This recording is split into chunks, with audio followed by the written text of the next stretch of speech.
Mets. Step right up and greet the Mets. Bring your kiddies, bring your wife. Guaranteed to have the time of your life, because the Mets are really socking the ball, knocking those home runs over the wall. East side, west side, everybody's coming down to meet the Mets of New York Town.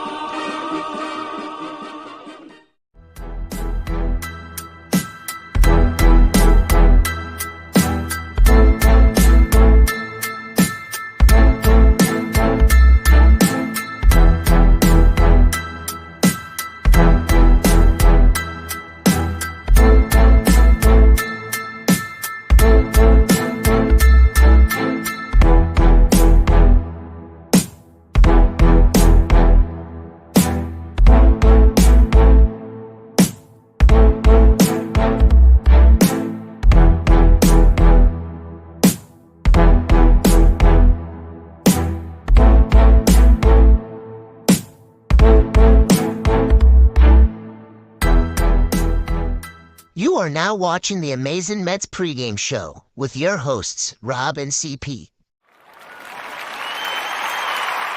Let's go Mets! Let's go Mets! Let's go Mets! Let's go Mets! What's up, Mets fans? Welcome back to the amazing Mets Pregame Show right here on the channel and on X. Hopefully, you are enjoying yourself, Mets fans, because we are red hot. We beat down the New York Yankees in their home ballpark in the Bronx, and we embarrassed the New York Yankees and have them crawling out of Yankee Stadium over the last 2 days.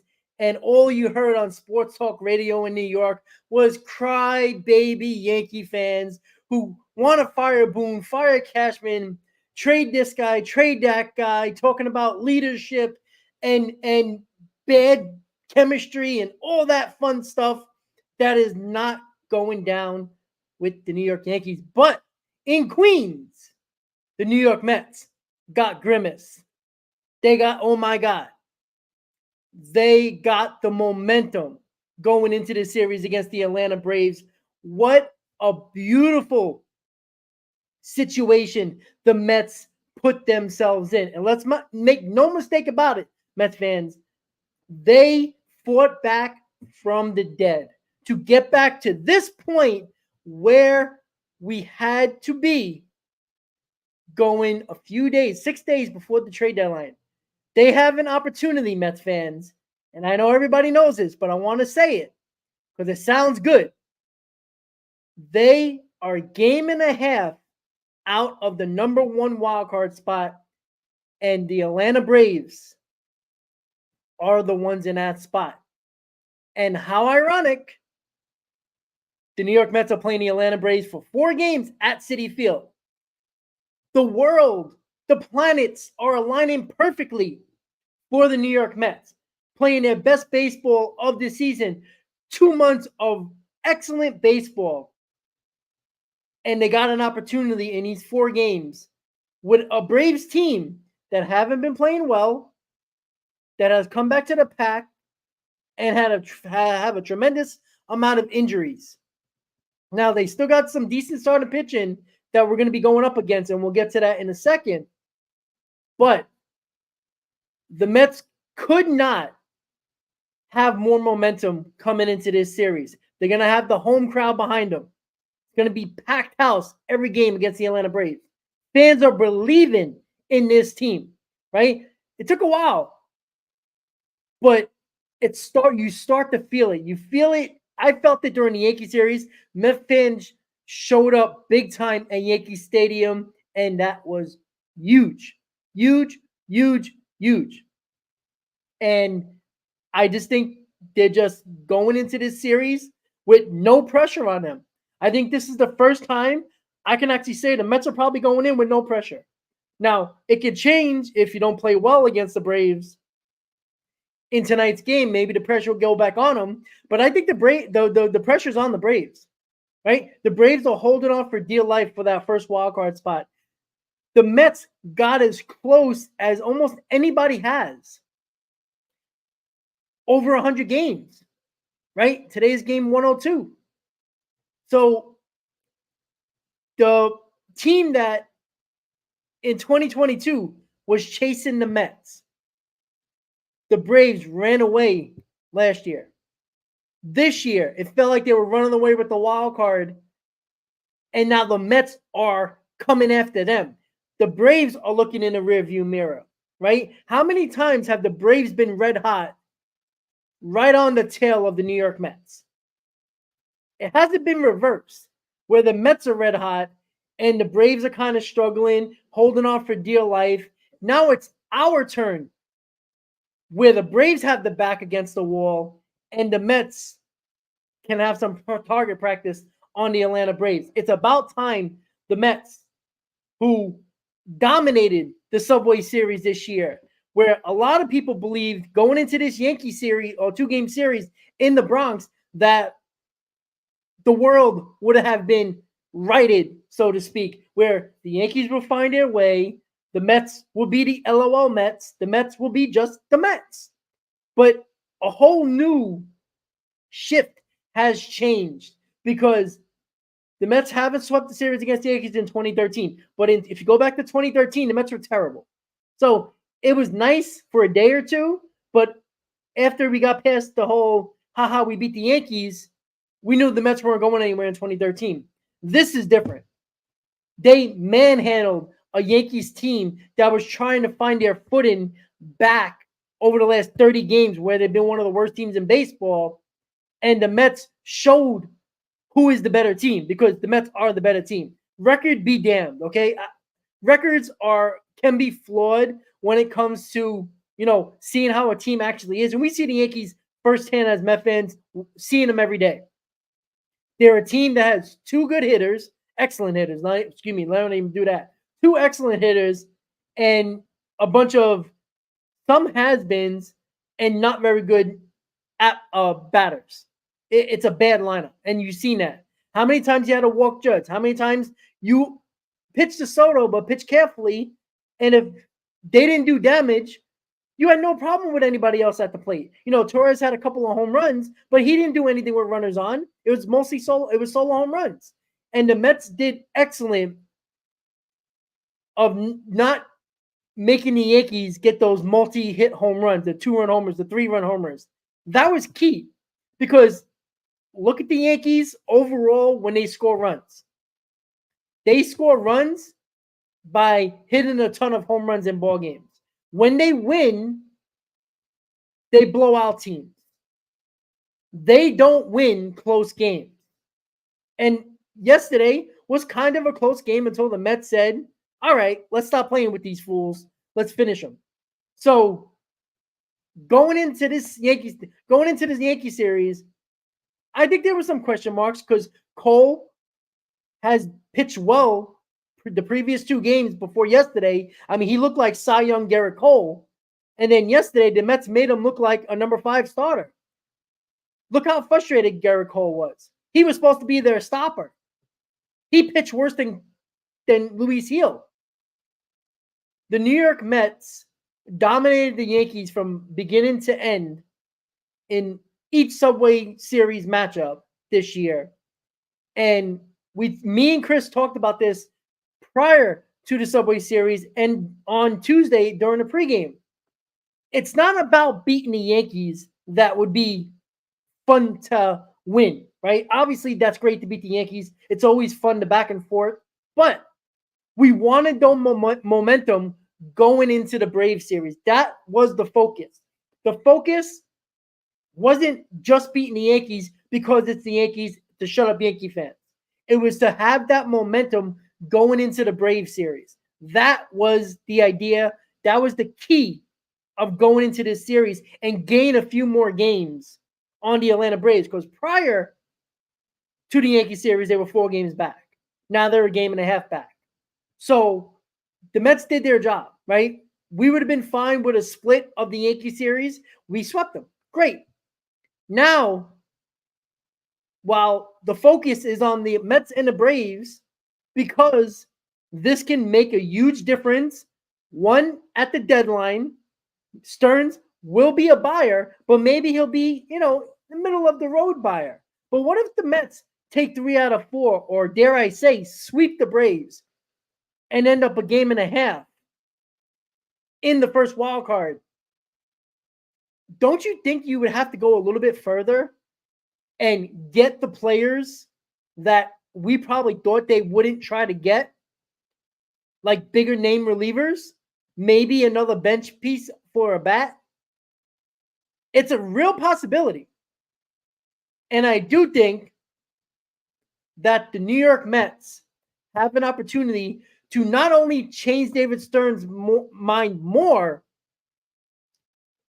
but to change his mind in the aspect of, hey, maybe we should think about big fish catching.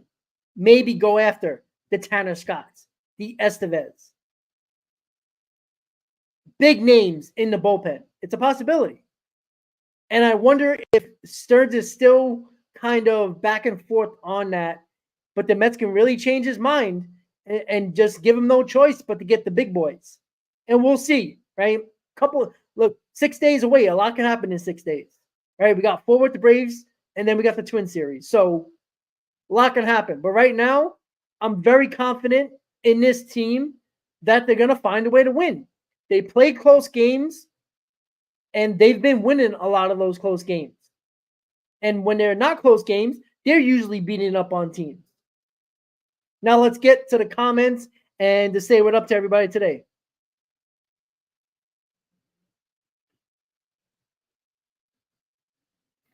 Marcus, I definitely have to.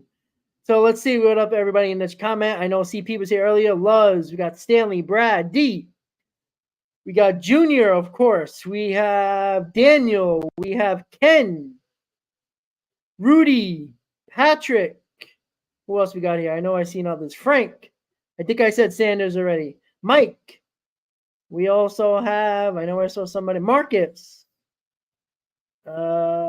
John, and that's it for at the moment. Once again, guys, I appreciate you guys hanging in for the pregame show. We'll get you through around 6 o'clock or so. So make sure you hit on that like button, guys. And of course, Pure Adrenaline Sports. How you doing, buddy? Listen, guys, I'm just pumped. John, I don't know if he actually said that, because if you listen to the later part of that radio show with him and Sal, he did believe that the Mets are overall a better team roster-wise right now. The lineup is no question. The Mets are deeper than the Yankees. Now, we can question about the rotation. I think the Mets are slightly better just because they provide more quality starts, not great starts. Like, you're not going to get a Garrett Cole start from any of these, 5 starters for the Mets. Maybe we'll get that at some point with Kodai Senga coming back. But I expect the rotation to give quality starts. They keep them in the ball game. And I don't care what anybody says. In the world of baseball now, your job as a starting pitcher, where 96% of starting pitchers don't go deep into the games, it's rare that they go 7 innings or more. Your job as a starting pitcher in today's game is to get to your bullpen with the lead, at the very least a tie ball game. That is the goal. If you do that as a starting pitcher, you did your job. That's how they look at it nowadays. Now, I don't necessarily like it. Go 8 innings and let's not have no confusion about the bullpen. Let's not deal with the bullpen. But it just doesn't work like that anymore. Robert Shea is doing good. He's actually on his little cat tree, looking out the window, probably trying to kill a bird. But he's doing good. Hey, we beat the Yankees. He's in prime time, even though he just sleeps and eats. But that's okay. So, but thank you for asking, Robert. I appreciate that. So, I just feel like. Hold on 1 second. I just wanted to see a comment. Where the hell did I see it? Damn it! I thought it. D, it is a 4-game series. PSA, it's a good call we're talking about the series feel like the late 90s type of feel. Yeah, but it was when it felt like the Braves were always just better, right? In the late 90s, like the Mets can never get over that damn hump. Like they had a couple of big games, big comebacks against the Braves, but they never really did it in the biggest moments, like the playoffs or late in the season when they really needed some games. It didn't feel like that. Now, I understand like the adrenaline, the energy going into this series, but when the Mets did face the Braves in the late 90s, they were 100% mostly healthy, and they had a tremendous amount of talent and stars on that team. Even though the Braves have stars here, they're walking wounded right now. And that's why the Mets got to take full advantage. As of right now, if the Mets don't take 3 out of 4, I'd be disappointed. Even if it's a split, you don't gain no ground on them. That kind of sucks. But I just feel like the Mets are playing better. Their roster at this moment with the Braves injuries are better. So you got to take it to them. The one guy that can really hurt you in this series who is a Mets killer is Marcell Ozuna, who's having a career year basically. And he's been their best player. This is a similar situation where, I wouldn't call the Braves the way the Yankees are set up lineup-wise. I think there's more ways the Braves can hurt you in their lineup other than Marcell Ozuna. Riley's always dangerous. Olsen's always dangerous. Murphy's always dangerous, right? Those guys, and don't forget about Kelnick either. So they have a little bit more quality guys in their lineup, even with the injuries they have to Albies and Acuna, right? The Yankees didn't have nobody except for Soto and Judge, and we've seen that when they went 4 for like 47 with runners with men on base. They just didn't do a good job at all. So you got to be careful with the Braves still, because there's still enough guys other than Marcell Ozuna that could do damage, right? Riley and Olsen destroy the Mets anytime they play them, right? Riley and Olsen are having down seasons, but that doesn't mean they see orange and blue and their eyes get wide and they start hitting, right? That's what you want to try to avoid. You want to keep them down. They have not been playing well. Remember, at one point, they were like 10 games up on a wild card, on the first wild card. Like nobody was near them. Nobody thought the first wild card was in reach, not even just for the Mets, but for anybody fighting for a wild card. It was just the number 2 wild card and number 3 because of all the teams that were around 500 and either a game or 2 over or a game or 2 under. So the way I look at it with the Cardinals and the Mets and the Diamondbacks, like now you got 3 spots to make the playoffs. It was down to 2 a couple of weeks ago. And a month ago, it was like 1 spot basically. So now the Mets and obviously the other teams, the Padres, the Diamondbacks, the Cardinals, teams like that are looking at, wow, we only got to get one of these 3 spots because all 3 spots are up for grabs now. That's why it's so important for what the Mets did over these last 2 months. They gave themselves such an opportunity and a greater chance of making the playoffs because it's not just 1 spot in this wild card out of 3. It's 3 spots out of 3 where they have opportunities to get anyone. Look, does it really? It depends on who you play, obviously. Would you want the first wild card, the second wild card, third wild card? The first wild card, you'll get home field. But is that good? Is that bad? That might sound good, but who are you playing? You just don't know, right? And the third wild card team, obviously, you're going to play, one of the division winners. So it's really interesting. So, Hector, I knew you were going to bring that up because what are we, 10 games from the division? And listen, we played the Phillies enough times. I think we played them, 7 more times this year. So I'm not saying it's out of the question, but you know what? Tell me a month ago that the Mets would be fighting for a first wild card, I would have probably smacked you in the face. But listen, this team played so well. And the Braves came back to the pack. The Phillies, even though they're still doing well, They haven't played great over the last 3 weeks, and the Mets gained 5 games over a 3.5 week span. So it's possible. What you want to do is exactly what you did getting back towards where the Braves are. What did they do? Right? It was 7, 8 games, and then all of a sudden the Braves lost a couple, the Mets won a couple in a row. All of a sudden it's 4 games. It stood at 4 games for a little bit, and then over the last 3 days, it got down to a game and a half. So is it possible for the division? Sure, mathematically, right? You got 60 games to work with, or today with 61 games to work with, if you include today. So it's going to be a tough task, but why not have that challenge? If I'm a Met in that clubhouse, why aren't your eyes? Now, don't overlook the Braves here. Don't do that.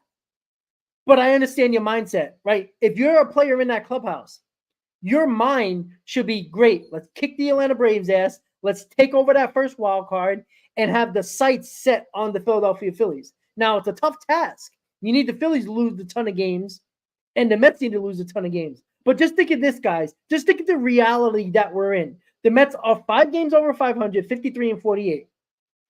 That's their high watermark of the season. The best they were 4 games over. Now they're 5 games over. Say in a worst-case scenario, the Mets play 500 baseball the rest of the way, right? Say they go 30-30, 31-30, whatever, 30-30, right? They will remain 5 games over 500. In my opinion, that's pretty good. That's a good shot of making the playoffs, of being a wild card team. I don't think 3 teams are all going to be 5 games better than 5 games over 500. The first wild card team probably. The second and third, maybe the second, but probably not the third wild card team. So the Mets put themselves in a position where if they just play 500 baseball, which is average, obviously, they can be 5 games over 500. Do the math, and you'll see how many games that is, right? So, they go 31-30. That's 84 wins, right? That's pretty damn good. Not terrible. Pretty good to me, considering where a lot of people thought this team was going to be. Probably not even cracking 70 wins. Hector, 100%. That's all they have to worry about. Like, focus on the game ahead, the series ahead. You win series, you will get back into any hunt your mind can get you into. And in the end of August, if we're talking about a couple of games out of a division, well, you put yourself in prime position to definitely make the playoffs, but maybe even a division title in your future, where you're chasing that team and they're looking behind their back. Wouldn't that be fun? I like to chase somebody for once instead of being the one that's either dead and out of it or being in first place and having people chase you. That sucks sometimes, even though it's great to be first. But when it comes to the Braves, right, we know they're like our kryptonite. We all know that, right? But I still think that this team has a different mindset. I think now this team steps onto the field, regardless of what jersey or hat they see, what opponents on the field with them, they believe when they step on that field, they're going to win. That is a totally different mindset from the team and the fan base going into a series and going into a game. That is something that I think a lot of us believed that this team, this core, didn't have it in them. Now, nobody cares about what's going to happen in the future when it comes to offseason, Pete Alonso. I don't care about that anymore. I don't. It does not bother me. I know now that the trade deadline, the Mets are going to be buyers. So that's all I care about. They're not trading Pete Alonso. They're not trading their one-year contracts. They're buyers. So I don't care about that anymore. I don't care about Pete Alonso's contract. I'll worry about that in the offseason. I don't care about all the one-year contracts we have. I don't care because I know the Mets are going to be buyers. How much buyers? We'll see. Right? That'll be something to talk about over the next week. All I care about now is Luis Severino on the mound against Chris Sale. Right? And I look at the lineup today, and I was like, Ooh, DJ Stewart batting ninth. Okay. Tyrone Taylor, I get it, right? He had a great, basically a best night as a Met yesterday, defensively and offensively. So I can understand that, right? Beta's a little bit, a little bit dealing with an issue right now. So that's why you haven't seen him. Beta would have been in the lineup without Stewart would have been in the lineup if Beta was okay. So giving Nimmo the day off, I think, is very important. And you could see Nimmo, I don't know, because Nimmo played a lot of games in a row. We all got to remember, Nimmo's a guy that is, in his career, you always got to worry about the injury bug with him, even if it's not a serious one, where it's just something that is irking him. Maybe he's just exhausted, right? And his swing has gotten longer, excuse me. His swing has gotten longer. He's been popping up a lot of balls, striking out more. We know that's not Nimmo. So Mendoza made a call. All right, game 1 against the Braves. Obviously, it's a big game. But Mendoza trusts the other guys in the lineup and the guys he put into the lineup today because Nimmo's not playing. He's trusting those guys, saying, hey, guys, I got to spell Nimmo for a game. I mean, he needs a break. He's been struggling. He's probably just exhausted. His body's probably killing him. Give him a day. Let him sit. I can assure you, if there's a big spot in a game, late in the game, Nimmo can be a pinch hitter. I have no problem with Nimmo sitting. I know people on X and pissed off. Why would you play DJ Stewart? Again, the guy's still on the roster. Yes, he's probably the 26th man on the roster, but you can't bury guys like that. And what you're doing, you're not only making DJ Stewart cold coming off the bench if you do need a bat to come in late in the game, but you're also giving one of your stars on his team, Nimmo, a day off, which is needed, especially a guy who at the top of your order has been killing it. And you see what he does with Lindor and Nimmo back to back. It's a dangerous combination. And then JD Martinez swung the bat a little bit better yesterday. Got a couple of hits. Pete Alonso hit that big home run in the game yesterday, giving the Mets the lead that they never relinquished. Right? Vientos, boom. McNeil, hot. Francisco Alvarez, struggling. I do like that they pushed him back in the order. Another good sign that Mendoza is knowing what the hell he's doing. Right? And I do like, this is what I like about Mendoza, right? Tyrone Taylor had a great game yesterday. Put him in the lineup, and somebody said on X, why isn't Taylor moved up? Why isn't he batting sixth after the game he had yesterday? I'm going to tell you why. Because you got McNeil and Alvarez, and then you got Taylor. So you piggyback a struggling Alvarez between a hot McNeil and a hot Taylor. I think that's a great way to try to get Alvarez some pitches to hit. And then DJ Stewart batting ninth. DJ Stewart's job, what has he done well this year? Not much, but what has he done? He's walked. He's been taking his walks. Haven't been hitting the ball like crazy, but he's been taking the walks. So, why is that important? Because if you're the number 9 hitter, what is your job as a 9 hitter? Turn the lineup over back to the top of the order. So, another smart move by Mendoza. DJ Stewart has been struggling putting the bat to the ball, but he's been drawing walks. Wouldn't you want DJ Stewart to get on base for Francisco Lindor? Absolutely. So DJ Stewart's job in the 9th spot is just don't fuck it up. Take your walks. You've been good at that. The one thing you've been good at is taking walks. Your job? Now, if you see a ball down the middle, you think you can drive it, drive it. But overall, get your ass on base by any means necessary. Most likely, you'll walk.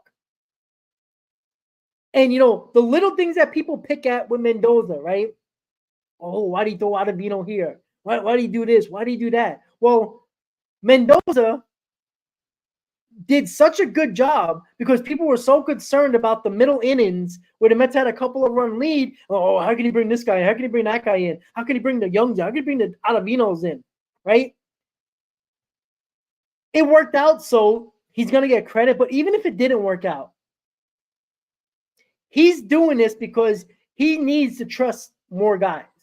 Until the deadline, until we get reinforcements, he's still got to win with the guys in this bullpen, regardless if you like these guys or not. But you know what it turned out? It worked. And on top of working and the bullpen doing well yesterday with the guys that most people didn't want in the game, you save Buto, you save Diaz. That would have been a possibility of both of them being used if the game was much closer. So you save Diaz both games. You didn't have to use Diaz for either Subway Series game. How about that? How about that?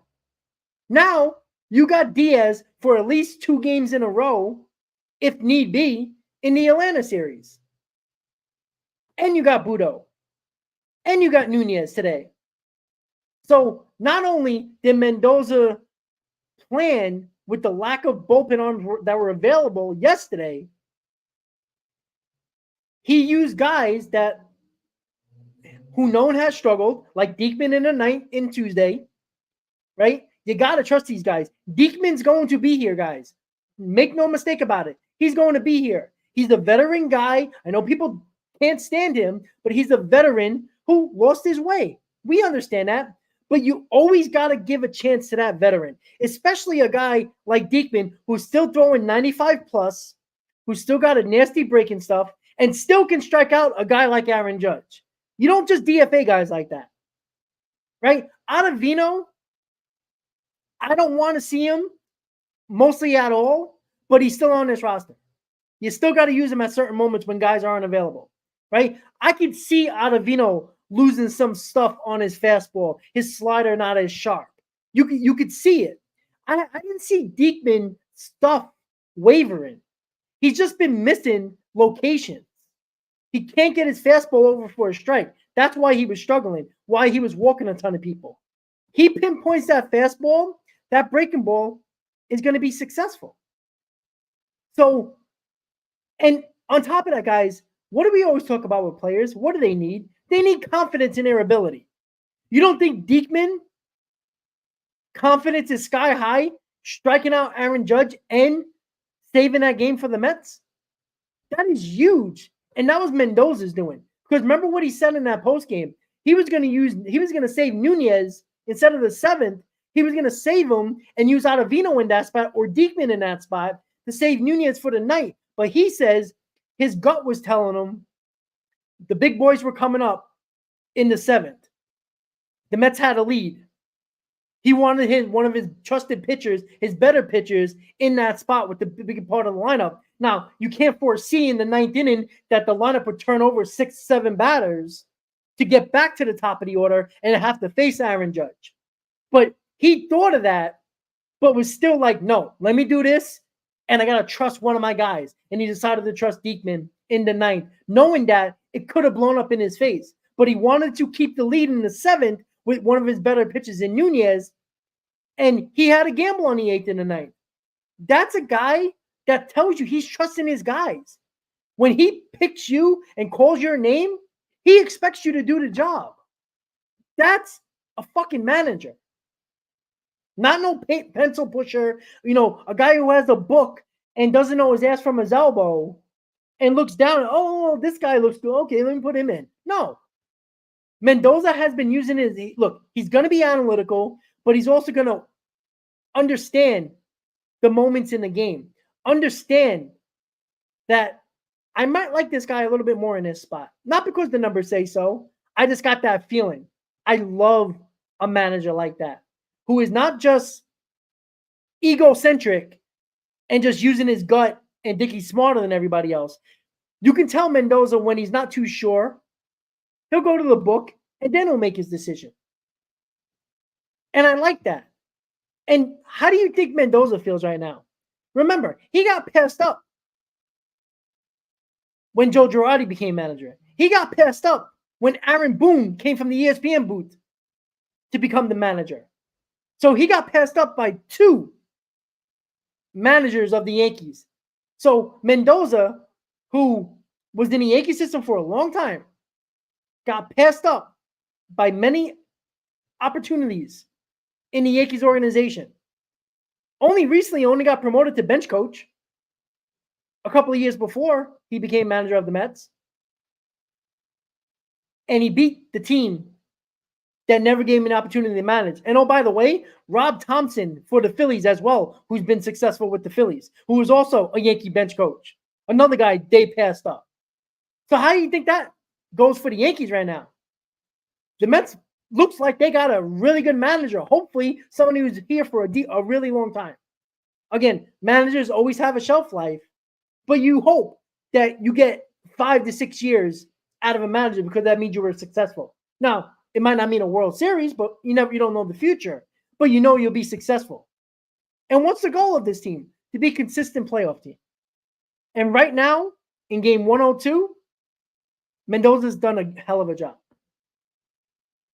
Now, we said that about Buck in 2022, right? Not fair to put Mendoza in the Buck category, knowing how it blew up in the Mets' face. That's not fair to Mendoza, but we all thought Buck had a second will of life becoming the Mets manager after 2022.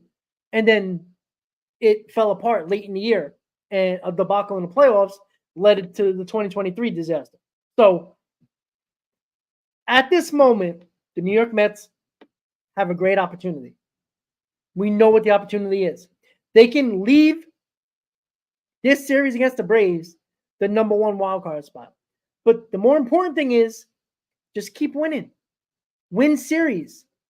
I don't care how you do it. Would I like you to beat them up 10-0 every single game? Yeah, I'd like to put my feet up and not worry about a game. Knowing that, oh man, here's game 3. We might have to use Ottavino or, somebody that I don't trust. Screw it. At this moment, if my manager puts that guy out there, I know he has trust in him. So what am I going to do as a fan? Yeah, I'm going to bite my nails, but go, oh, God, he's going to blow it. But deep down, I'm going to be like, you know what? My manager trusts this guy. Let's go. Let's go to battle. And I feel like when the players feel like the manager has your back, you go out there and you want to do it for him. You want to prove all the naysayers wrong. Because there was a ton of people yesterday, oh my God, that were like, oh, how can you put this guy in? Well, I can't believe what is he doing? And then when it's successful, they like it all of a sudden. Mendoza has a reason for everything. His comments sometimes after the game is like, yeah. And he was like, oh, why did you pitch to Aaron Judge in the Diekman spot? I don't know. I just felt like it was a good call. Like, who says that as a manager nowadays? You got the pre-recorded answers by Aaron Boone, who never makes anybody accountable on his team. Mendoza, remember way back when he called out certain players and Met fans didn't like that, how he called out his guys on the media. Well, you know what? They responded to that shit. You can't always coddle these guys. I know that's the way of life nowadays in America. But you also got to play hardball sometime with these guys. They are professionals. You know what? This is not a high school team. They're getting paid to perform. And when you're not performing, your manager, your boss, should be telling you, hey, you're not doing your job. And if it's not resonating in the clubhouse, I'm going to bring it up to the media so you'll definitely hear it. So you can get asked 30,000 questions. And Mendoza read the room perfectly because a lot of Met fans did not like that he called out some of his players through the media. But you know what? You know what you really look back at? Maybe it was going in one ear and out the other when he was doing it behind closed doors. And he says, oh, yeah, guys, you don't want to listen to me? Well, I'll go through the media and we'll see how you feel then. Because ever since he called these guys out through the media, it's a whole new ball game. One of the best teams in baseball record-wise over the last month, almost 2 months. The fact of the matter is, Mendoza has the pulse of this team. Now, we still got 60-plus games to go. 61 games to go. So a lot can happen. And by the end of the year, we might be killing Mendoza. But as of right now, he's done a tremendous job. He kept this cool while this team was 11 games under 500, where media and fans were calling for Mendoza's heads. You know that whole small market Stearns? You know, haha, look at Steve Cohen with his billions of dollars. He ain't King Cohen, right? That's all I heard. He kept his cool. And when you keep your cool and don't get frustrated and believe in your team and keep your cool through the media, the team sees that and they're going to respond in a better way. If the manager panics, what the hell do you think the players are going to do? Because Mendoza didn't panic, the players didn't panic. And you saw that in the whole month of May when the Mets continued to say, and none of us liked it, including myself, when they kept on saying, we know we're better than this, we know we're better than this. And we laughed at them. But they believed it because their manager believed it. They stood calm because their manager were calm. This guy has the pulse of his team. This guy has been making decision after decision that has been working. Again, managers are not going to be perfect. We expect them to be, but it's impossible. He's going to make a move in one of these games going forward in the next 61 where he's going to make a move that nobody's probably going to like, and it's not going to work, and we're going to kill him. But on the other end, when we don't like a move, like last night, and throw Ottavino in there, and then throw in a couple both Youngs, where people are like, I don't know, where's Buto? It worked for him, and then Met fans stood quiet. I'm like, oh, great job. The fact is, trust Mendoza. This guy has done an outstanding job with the media going after him. Easy. Have you looked on X? I have a 47 group chat with Mets fans. And this is all across the country. Guys I know for 20 years, guys I went to high school with, guys that I've met through going to games with the 7 line, everywhere. Right? A whole concoction of a drink of Met fans. Now, I'm not saying all. I'm saying a few. But it's annoying where people were like, Mendoza's not ready for the job. I've even heard in other group chats where people were saying he's worse than Luis Rojas. Like, come on. Like, some said, I'd rather have Buck Showalter. Like, come on, guys. Like, first off, you're not firing a guy after 1 year unless it's so bad where he doesn't know what he's doing. But I do know that the Mets are 5 games over 500. I do know Luis Severino was on the mound tonight. I do know the Mets are the hottest team in baseball over the last 2 months with the best record. I do know Lindor is hot. Iglesias is hot. Martinez got a couple of hits. Pete Alonso got a couple of hits. Vientos is looking better. McNeil is looking better. Alvarez is the next one that I want to see hitting a few balls over the wall because he hasn't really been hitting at all. But at the very least, start something hitting some balls over the wall because he is a power guy. Yeah, easy. I agree. They've been questioning Stearns. Yeah, that is a big one, which is silly. Questioning Stearns because he didn't spend big money in the offseason where all the big money players, if you look at their stats, not very good. And a couple of them were starting pitchers. Now, we could have went after Stearns a little bit more for bullpen, but again, he had a bullpen. It's not his fault that Raley and Smith and couple guys season-ending injuries, guys that were going to be trusted in this bullpen. Drew Smith was doing so well. Raley was a big blow. When you lose 2 of your main guys in the middle of your bullpen for your middle innings, that is not easy to replace. It's hard to find those guys, especially when the trade deadline was far away at the time when those guys got injured. So you had to go in-house. You had to do a quick deal in Maytime. In Maytime. So, listen, trust in David Stearns. The guy has been successful everywhere he's been, specifically with the Brewers. The Brewers are doing so well right now. You know who drafted those guys? You know who built that team? David Stearns. Look at the players on that team. Almost all of them are from David Stearns drafts, trades, international free agents. All of them. A lot of them. Probably about 90%. The fact is, David Stearns has done this successfully. Give him a chance. I promise you, I will be the first to kill him if he does a bad job in his trade deadline. I will. I have no problem doing it, as you guys well know. If I can criticize Pete Alonso, I can criticize anybody. And I think he's going to do a good job. I think he's going to surprise us at this deadline in a positive way. I think he's going to shock people on who he's willing to trade. Because in my opinion, he values pitching prospects over anything else.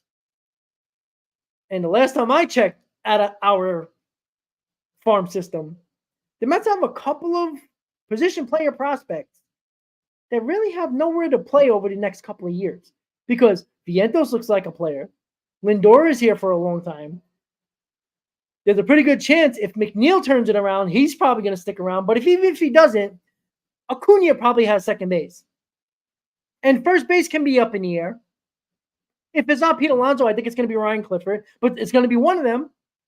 So there's a couple of guys, position player-wise, in our top 10 that could be on the way out to bring in bigger name reinforcements for the bullpen. And maybe even a back-of-the-line starter.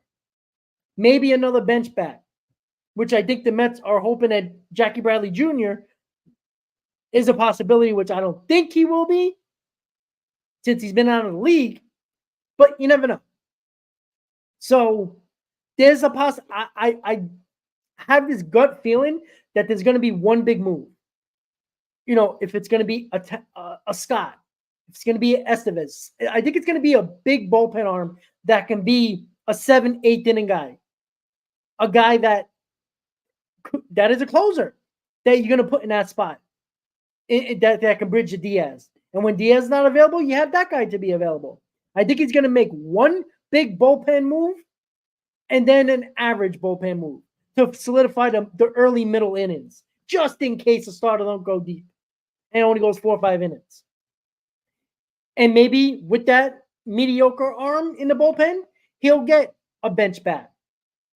But I think he's going to make one big move for the bullpen. I just have that feeling, right? He said it many times through his interviews a couple of times this year. He believes in his team. He believes they're a playoff team. He wanted them to prove it. They did. Now it's his time to prove and walk the walk instead of talking. So we'll see what he does. So today, James, I don't think Mauricio is the trade debate. I don't think he is. Now, I do think Jet Williams is going to be on the market. I think Stearns is going to dangle him around and see who bites.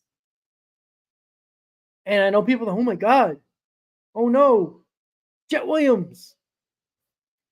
I'm only trading top 10 prospects for Luis Roberto, Evaldi, Jason Foley. Well, they might do that too. I just brought up a couple of guys like Tanner Scott and Estevez because it's been talked about a lot. Foley is an interesting one. Carlos Estevez is the Angels closer. I don't think the Mets are going to go after a top starter. I don't think that makes much sense, to be quite honest. I don't think it's worth the risk. I'd rather get the bullpen more situated and still get a middle of the rotation guy. Yeah, exactly, Patrick. I think Mauricio is going to be on this team next year. But I think because of what Vientos has become and why this is so big for this team, not only for the present, but it makes Jet Williams very expendable. Remember, they moved him to third base. They moved him to second base. They moved him to the outfield, which I don't think is going to happen. Right? You got Drew Gilbert. You got Ryan Clifford. The infield is very packed right now. In my opinion, I don't know. Deep down, I think David Stearns likes Acuna more than Jet Williams. I could be completely wrong, but why not dangle Jet Williams to teams and see who's going to bite? Maybe you can get 2 for the price of 1. Maybe Jet Williams and maybe another lower-level minor leaguer can get you a Carlos Estevez and maybe another bench bat where you can get DJ Stewart the hell out of here. You could do that. Now, is he willing to do that? I think he's now going to do that. Now, I don't think he's going to give up 3-4 top 10 prospects for multiple bullpen arms and, a starter. But I think he's going to make one move. So, guys, in about a half hour, we got some Mets baseball, Mets and Braves, big 4-game series at Citi Field. Fans are going to show up. I already know, I have a feeling, and I already know this because in my group chat, out of the 47 people that are in this group chat, there's about 42 of them that are at the game. And they already says that there was a line outside Citi Field, that you could just feel the buzz. You could feel the energy, right? The fans are starting to believe. And it does help going into this big series that you just beat the Yankees as well, coming back to Citi Field in Queens. So we got Luis Severino, our best pitcher on the mound. Chris Sale has pitched well this year. He can shut down lineups. But I also seen Mets lineups beat up good pitching. And that's been a trend. That hasn't been a week. That has been over 2 months. So let's see them do it. You put 12 up against Cole yesterday. I'm not saying to put 12. I'd love it. Trust me, I'd love it. But put up a quicker number early. Right? Let Severino get out of that top of the first right away. Boom. 1, 2, 3. Get your bats up there. And that's when the Mets start pouncing on teams. So with that said, Rob, we need number on elite pitching versus the Mets. Well, I don't know the exact number, but they've been beating up good pitching over the last 2 months over this stretch. They have been. Like you don't need numbers to watch the game and see it over time. They beat up on Cole multiple times over this 2-month stretch. They beat up on Dylan Cease, who just pitched a no-hitter today. They beat up on a ton of pitching, a good pitching. Aces. Now, they're not always going to do that, but they've been better off than not.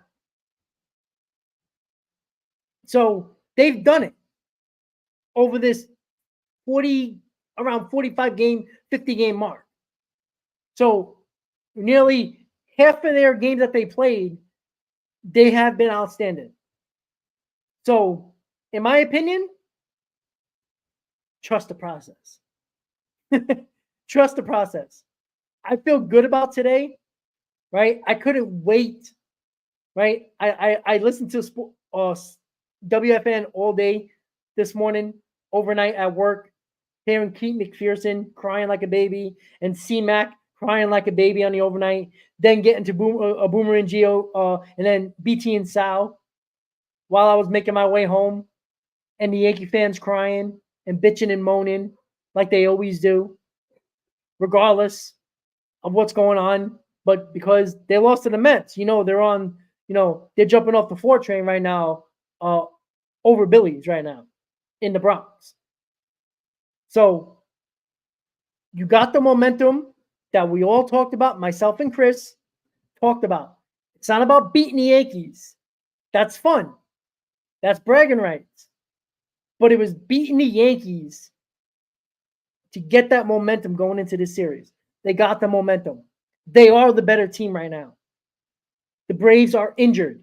They got a ton of guys out. But they do have some dangerous guys in that lineup. You got to be careful. But I feel confident about tonight. So with Severino on the mound against Chris Sale, I'm confident tonight. And in a half hour from now, we'll see what goes on. And we'll see if this team steps up once again, as they've done over this last 2 months. Why not? Believe. Believe, believe, believe. With that said, guys, thank you for watching the Amazing Mets Pregame Show on the channel and on X, wherever you might be watching. Enjoy the game today, guys. Feel that momentum. Root on this team. Believe in this team. Everybody have a great night. Enjoy the game. Let's go Mets. And I'll see you tomorrow, guys. Hopefully talking about a New York Mets win and a half a game out of the first wildcard spot. Have a great night. Let's go Mets. And I'll see you tomorrow, guys. Enjoy the game.